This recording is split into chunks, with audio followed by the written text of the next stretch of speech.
Nuoteranno in prima corsia Elis Pitton per l'Idros, in 2 Lucia Menegaldo Idros, in 3 Martina Tollot Nottoli Nuoto.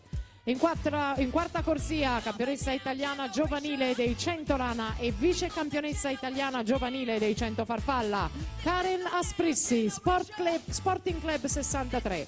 In 5 Veronica Gastaldello, Nuoto Vicenza Libertas. In 6 Anna Marcotti, Ginnasium Pordenone. In 7 Alice Groppo, Veneto Banca Montebelluna.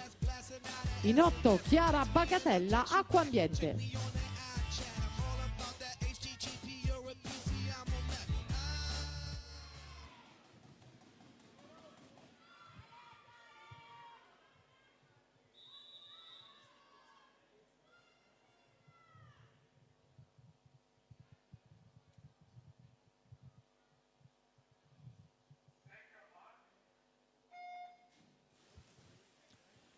Quarta corsia Karen Asprissi ha notato il miglior crono 1:07.86, lontana dal suo primato personale l'1:03.27 nuotato ai Criteria, che le è valsa la seconda posizione. Asprissi in caccia di un primato della manifestazione raggiungibile 1:05.41 della Belfioretti, nuotato nel 2010. Parte decisa con la velocità di base che la contraddistingue, lo ricordiamo, oro nei 100 rana per lei ai Criteria, ma anche l'argento nei 200 misti, nei 100 farfalla e il bronzo dei 50 stile libero.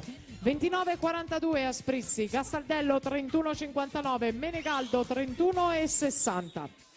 Asprissi ha già indossato i colori della nazionale giovanile, quarta nei 50 farfalla all'Energy Standard Cup 2015 con 3 finali, oltre al quarto posto dei 50 farfalla nei 50, 100 e 200 rana. Siamo sui passi del primato, andiamo a vedere il responso. Karen Asprissi 1:03.14 approda al primato personale, lascia il segno del Memorial Chiara